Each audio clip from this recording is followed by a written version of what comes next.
My name is Raquel Harris for Where is the Buzz TV. So Malcolm X made a career pivot in his life, which ultimately cost him his life, but it was something that he knew he needed to do for the betterment for himself and his family. When has there been a time in your life where you knew you had to make a big change that would benefit you better in the long run? Oh, that's a great question. Are you referring to the shift in Malcolm's exit from the Nation of Islam and his starting his new organization and that sort of period of time? I had a big moment. When I was 14. I nearly got thrown out of school, and in the summer they said, "You're not coming back unless you go into therapy or counseling." And over that summer, I don't know, something shifted, and I was like, I got to go and sort myself out. And I just went back, and something just changed in me. And I had a couple of years where I worked really hard, and I was up, and I was studying. I was just tired of I think I just was nearly turning 15, and it suddenly occurred to me that if I didn't sort something out, that I was going to be going in the wrong direction. So that was a big moment. And me and my dad, sometimes we talk about, I don't know what happened. It was just something in that summer, just clicked and shifted. And thank God, really, because that change was the reason why I was, able to get through school. And I worked with the kids, for a few years, kids with behavioral problems. And I did that for 3 years before I went to drama school. And so, yeah, that I'd say that was a big one, because I was so young. I just can't remember what it was. It was just, No, I feel that. That's real. I feel like that's something that a lot of kids can relate to, for sure. One thing that there's so many elements of this film, ownership, colorism that we talk about. I know that you guys discussed so much of this dialogue and these issues, these Black issues on set, but did any of these conversations pour over offset between you and the guys? Yeah, no. The whole time we were in New Orleans, whether we were on set, whether we were at the hotel, whether we were having breakfast, whether we was in the car, this was a non-stop investigation. This was a love project, and we were, all of us, wholeheartedly in from the top, So yeah, all of the conversation, Leslie and I would sit outside the hotel till 4, 5, 6 o'clock in the morning, just, talking, and it was just a constant conversation that we stayed in, And my last question would be, if you could spend one night anywhere with your friends, where would you go and why? Oh man. I guess New York or Thailand. I don't know at the moment, because we're all stuck, everyone, no one can right. move. And post-COVID. Post-COVID, I guess the place I'm looking forward to getting back to the most is New York. Okay. So, and when I was shooting High Fidelity, 10 of my boys came out, for 10 days. When Zoe was getting married, I had some time off and we had a blast. So I'd love to try and relive that. Absolutely. I feel you. I have 1 minute left, so I'm gonna just sneak in one last question. We got no time. It's just a quick combo. I know. So I want to know, what does freedom mean to you? I think that was something that I really took away from the film, is what is freedom for a Black person? Do you feel free? I do feel really lucky, in my life. For whatever reason, I'm, in a position where I've been able to pursue a dream and make a living out of it. I do not know how the hell this happened. But so, sorry, what was the question? Do you feel free, and what does freedom mean to you? So yeah, in a sense, I do feel very free, to a point. And I guess I try and honor that by, just throwing everything I have into the work. Do I feel free? And then maybe some days you don't feel so free, So maybe some days you do, some days you don't. I think that my answer to that question will change depending on what day and what time it is. But, right now I feel kind of free. Yeah. Although if I tried to get out of doing this, I don't think Amazon would be very happy with me. So I don't know how free I actually am. But no, it's nice, so. Absolutely. No, there's. I'll tell you what, though, working with Regina was the freest I've ever felt, as an artist and as an actor. boy, she gave us the space to be free and to really play and discover. And I've worked with some really great people, but that was something else. Like what she gave to us, you know. Yeah. Well, thank you so much. That was beautiful. I hope you feel more free every single day. And thank And you. you too. You too. Thank you. Thanks, Raquel. Same. Okie doke. So Aldis, your castmate Eli said that you are a well-sharpened professional actor. He said that you were always on time and that sometimes you'd have to tell him when to get on his marks. One thing that I want to know is for you, I mean, you've been in the game for some time. Have there ever been any actors that you've taken note of or that have given you insight in your career? Let's see. I mean, I've always worked, been lucky enough to work in the company of some really fantastic actors. I will say I remember the first grand advice that we ever received. I remember being on the set of Die Hard with a Vengeance, and I think I was 8. My brother was like 9. And Sam went up and told my mom, said, you know, if we wanted to understand the foundation of acting and performance, we had to get on stage. You know, oddly enough, right after we finished filming that movie, we went and had an audition for a Broadway show, ended up booking it. So my brother and I ended up doing Broadway for a little bit. Mm-hmm. And Sam was right. You know, being able to understand the stage and the platform there was paramount to setting the tone for where our skill set would grow later. You know, applied to different mediums. TV and film are very different, you know, but still, it was great advice. And you're saying Sam, you're your brother Sam? You're talking about Sam? Oh, I'm sorry. I'm Sam Jackson, Samuel Jackson. Okay, I was trying to make sure. I just wanted to confirm. The Samuel L. Jackson. Okay. Sorry, yes, Sam Jackson. No, that's awesome. That's awesome. That's dope. And I mean, Samuel L. is another icon as well. Yeah. There were many conversations that took place in this film when it came to colorism, ownership, accountability. We know that you guys had these discussions on screen, but did any of them pour over off screen that you can remember specifically? No, I think off screen, mostly the discussions were about getting this work in because we had very little time. It almost seemed like a flash because everything was like riding back to the hotel, we working. In the hotel, we working. I remember, you know, at the hotel sitting there going through rehearsals with Kingsley, you know what I mean, in the hotel room, and that's what we were doing. But I think that the importance of, or the significance of the script is what brought me to it, because I have these conversations regularly, and it's for me a natural space to sort of be in. So on set, we really talked about who these men were. We really brought a lot of the things we discovered about them to the table so we can learn about each other, you know, and really figure out where their relationship was. But I think we had a pretty common understanding of what this conversation actually is. And then, of course, we see what happened months later and saw how much more important and timely this film became. Absolutely.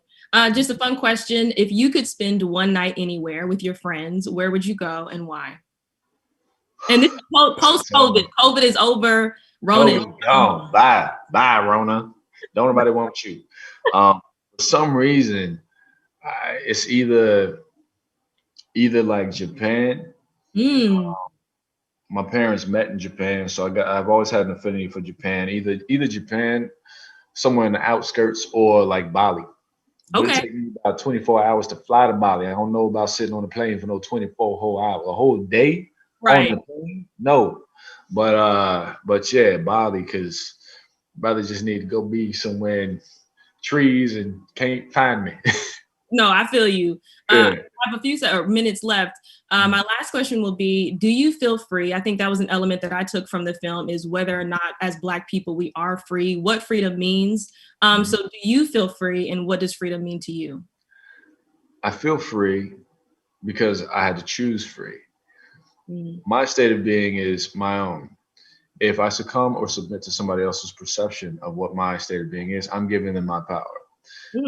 The challenge that I have on a regular basis is asserting myself and letting these people know that I'm free. But that's a part of the fun. So don't be afraid to let somebody know who you are when you step into a room. because I'm gonna let you know as soon as you want to start treating me, I'm gonna let you know who I am, who I am, who I am. But yeah, you constantly have to remind somebody. And I fear no man. I fear no man in any capacity. I don't care if I work with you. I don't care if you cutting a check. I don't fear you because I will not let you compromise my moral compass or my value as an individual. That is not how you make it in life. So choose free, assert your freedom, define your freedom. Don't let it be defined by somebody else, and push it out there and let people know. That's what we have to keep doing as a culture. Absolutely. I love the answer. Thank you so much, Aldis. Again, I told all of y'all did an amazing job. Like seriously, y'all really, really have. Like this has been a great year last year for Black content. Seriously. I mean, it's been amazing. So congratulations. You guys did an excellent job. Thank you so much. Thank you. For sure. So in the beginning of the film, Sam Cooke bombs his performance. While there's many variables that come with that, he did bomb. I want to know, has there ever been a moment in your career personally where you've bombed, and how did you recover? Yeah. Oh my God. You better believe it. The best way to recover is to be honest. The best way to, I find, because usually if I'm bombing, it's because the audience is sensing that you're not being truthful. And, they're not into it. So the best way to recover is to start telling the truth as quickly as you can. You can start by saying, this isn't going well, is it? You know what I mean? Yeah. Right. How was it working with your wife, who plays your romantic interest in the film? What did she think of your performance? I don't know what she thinks of the performance, but we loved working together. I thought it was a really fitting way to honor the love story of Sam and Barbara, who met and got together in grade school, 6th grade, I think they met on the ground, and we're together on and off again for his whole life. So my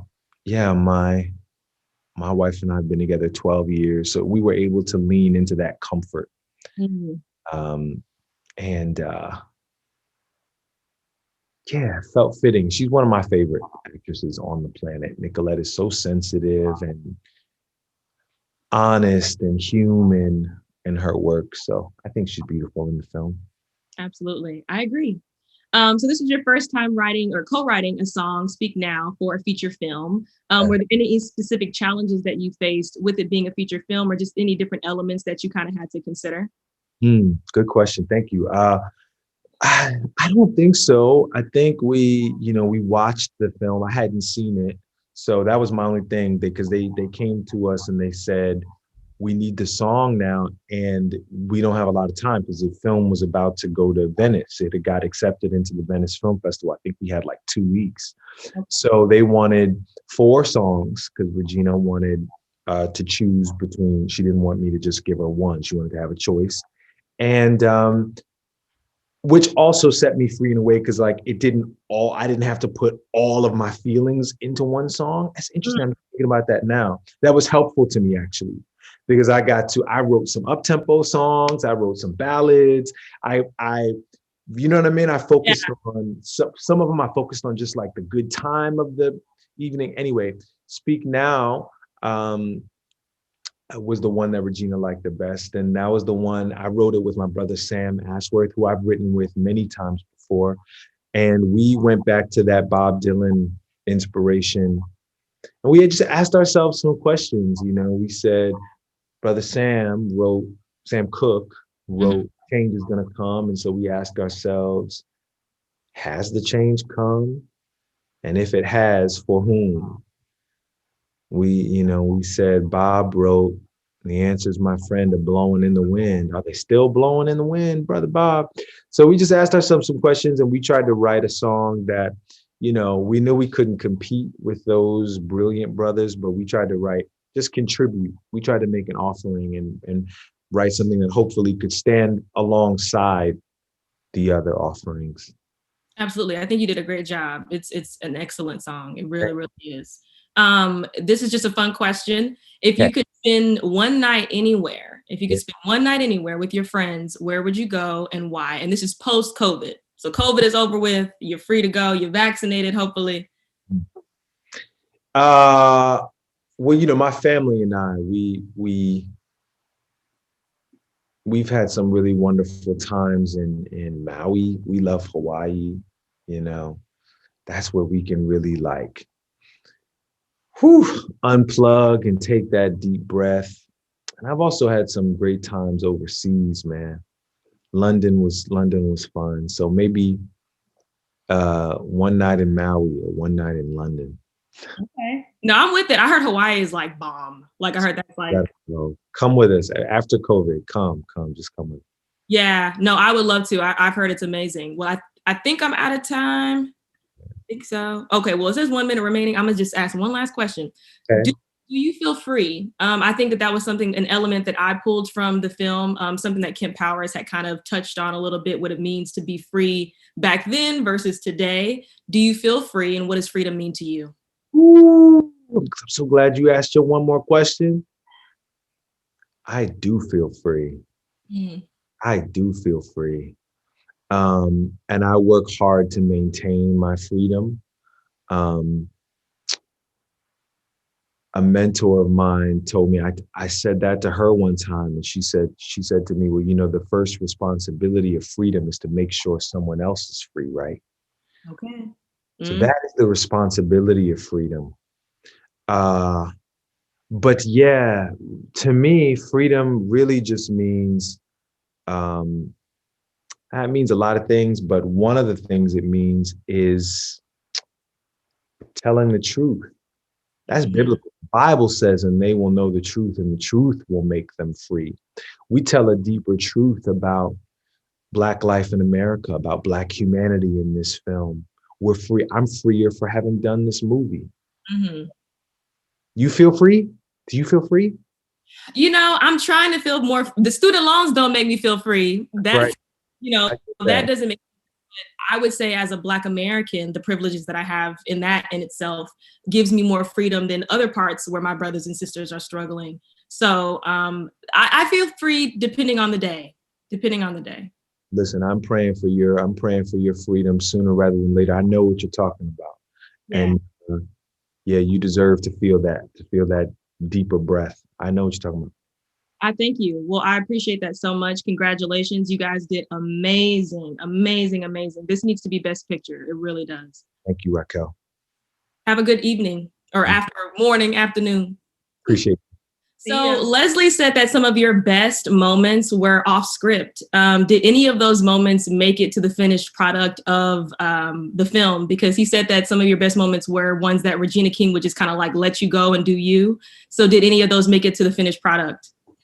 Yeah. I felt like those were the times when I actually felt the most comfortable, because I'd been kind of prepping the character for so long that I felt like it was probably the biggest challenge was just making sure I delivered Kemp's script the way he really wanted it. But when I got to kind of do my own thing and ad lib, I really felt like the most inspired or comfortable. But yeah, some of those things made it to the screen. All the stuff in the fight scenes, all the talking that I did in those scenes was ad libbed.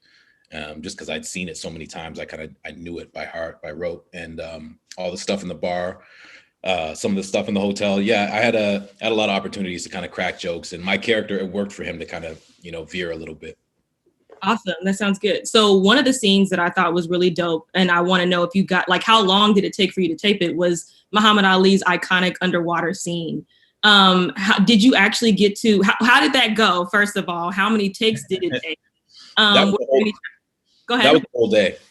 That was the whole day. And it wasn't really because of me. It was because of the camera, because it was an underwater camera. So it had like special technical aspects and getting the focus and all these little elements that they had to make sure they got. So we did some of the stuff around the pool that day too, but a lot of that day was just spent under the pool, under the water, pardon me, trying to get the shot just right, which in the end, I think they did. So it was great.